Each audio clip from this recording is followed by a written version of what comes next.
नमस्कार दोस्तों, स्वागत है आपका प्रयागराज स्टैंड चैनल पर। इलाहाबाद हाईकोर्ट डिक्टेशन संख्या 61। बहुत ही ध्यानपूर्वक लिखिएगा। डिक्टेशन शुरू होगी 5 सेकंड में। Ready start.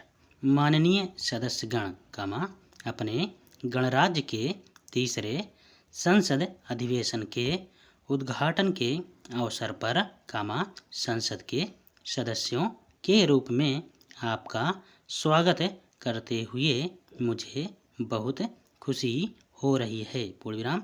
आप में से बहुत से ऐसे हैं जो गत वर्षों में भी संसद के सदस्य रहे हैं और जिन्हें एक बार फिर उनके निर्वाचकों ने चुनकर उनमें अपना विश्वास प्रकट किया है। पूर्ण विराम। आप में ऐसे लोग भी शामिल हैं जो सार्वजनिक कार्य के लिए यह शायद विधान सभाओं के लिए भी नए नहीं किंतु जिन्हें संसद के लिए पहली बार चुना गया है। पूर्ण विराम। मैं आप सबको बधाई देता हूँ और अपनी मातृभूमि के सेवार्थ सामूहिक प्रयत्नों के लिए आपका स्वागत करता हूँ। पूर्ण विराम।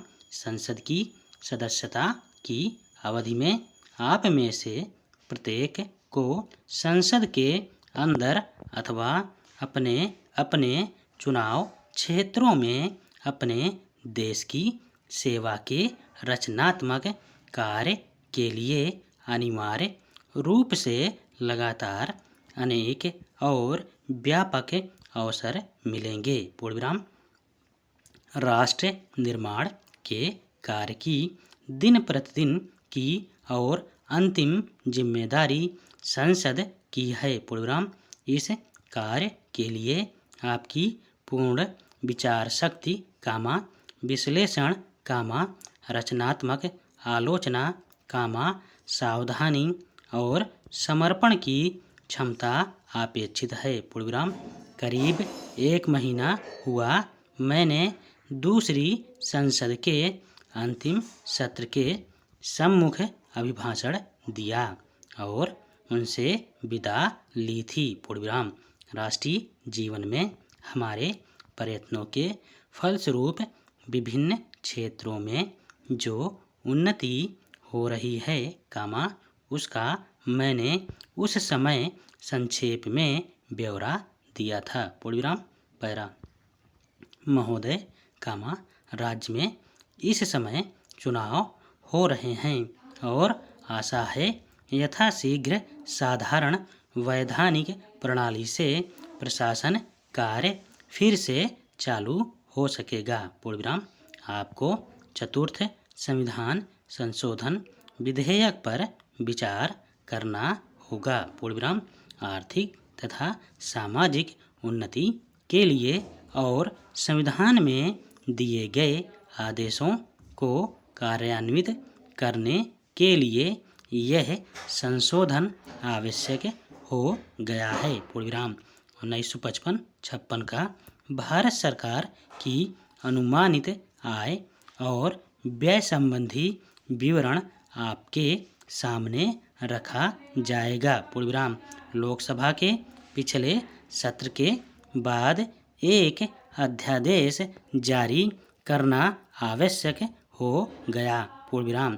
इस अध्यादेश के बारे में एक विधेयक आपके सामने रखा जाएगा और बहुत से विधेयक भी विचारार्थ रहते हैं जिनमें से कुछ पर प्रवर समितियां विचार कर चुकी हैं। पूर्ण विराम। विगत वर्ष में हमने जो उन्नति की है उससे हमारे देशवासियों में भविष्य के प्रति आशा और आत्मविश्वास की भावना उत्पन्न हो सकती है। पूर्ण विराम।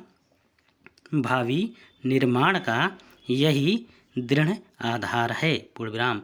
संसद के सदस्यगण इस आशा को मूर्तिमान करना और देश को उसके निर्धारित लक्ष्य अर्थात कल्याण राज्य की स्थापना तक पहुंचाना तथा समाज का समाजवादी तर्कों के अनुरूप पुनर्गठन करना, आप लोगों का कार्य है। पूर्ण विराम। धन्यवाद।